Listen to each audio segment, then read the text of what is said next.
Alligators are part of our native wildlife here in Texas, and they've been here for hundreds and hundreds of years, so long before we were here.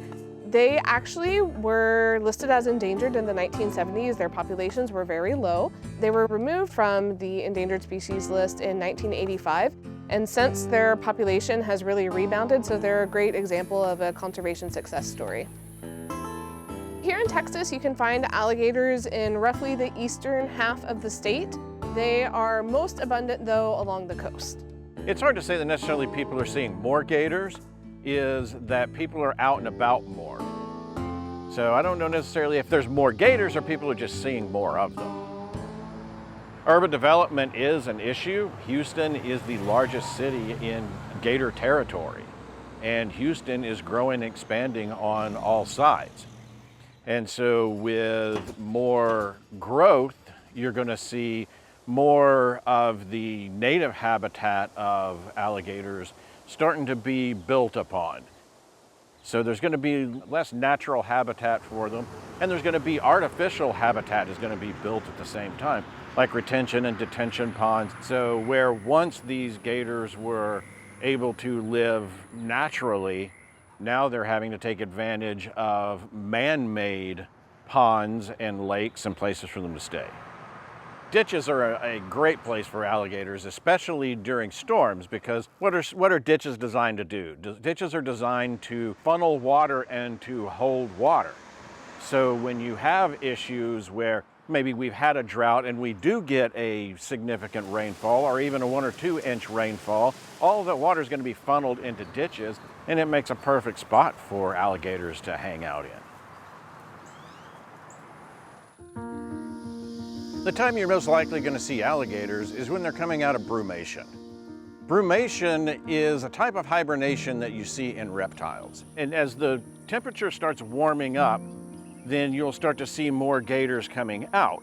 Typically, you'll see that around March, mid-March, right after they come out of brumation. Just happens to be mating season. So you're going to see males moving around a lot more and females moving around. You're going to see them a lot more during that spring to early summer. Alligators are part of a group known as the crocodilians that includes several species of crocodiles, gharials, caimans, and alligators. Alligators can be identified by their wide and rounded snout, and also when their mouth is closed, only their top teeth will be showing. And here in Texas, the only species that we have of crocodilian is the American alligator. In southern Florida, you'll find the American crocodile as well, but that's the only place where we have crocodiles in the United States. Crocodilians are kind of unique in the reptile world. The females will actually protect the nest and will actually protect the young, sometimes up to a year after hatching. An alligator nest, you're going to find it usually not more than about 10 or so feet away from a body of water, a pond, or a lake, and they basically look like a big pile of leaf litter and debris. And they're going to look out of place. And a female will definitely be very close by. So if you ever see an alligator nest, use extreme caution around them. Alligators and people normally can coexist without any issues, but problems can arise when people are feeding alligators. Feeding an alligator is actually a Class C misdemeanor in the state of Texas, which can hold a fine from anywhere from $25 to $500 per infraction. So you want to make sure that you never intentionally are feeding an alligator. You also want to make sure that you never unintentionally feed an alligator. So some ways that you might be providing food for an alligator without realizing it is if you're fishing, you want to make sure that you throw your scraps away and don't put them into the lake if there are alligators there. And so what ends up happening is alligators start associating people with food and an easy meal. An alligator's not going to associate you as a meal. They're going to associate you for a meal. You also want to make sure that you're not feeding other wildlife like ducks or turtles or fish, because that could attract alligators as well. Unfortunately, when all is said and done, a fed alligator is a dead alligator?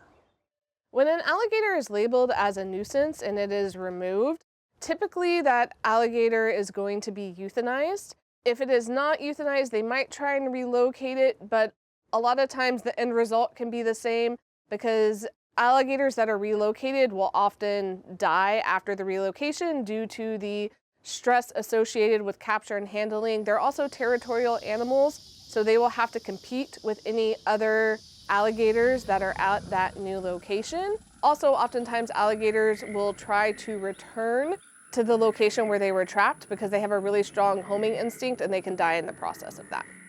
As long as we are wise around alligators, then alligators don't pose a threat. You should say a safe, respectable distance away from them. Think of it about the length of a school bus is what you want to stay away from alligators. Admire them from a distance. And if you have any pets with you, you want to make sure that you keep them on a leash and keep them away from the water. But other than that, if you see an alligator, take an opportunity to enjoy it because it's not every day that you get to see an alligator out in the wild. So feel free to stand back and enjoy the experience and snap a few pictures if you can. Alligators are absolutely native Texans, and they will continue to be in Texas. Hopefully, if we can, preserve some habitat for them and respect them.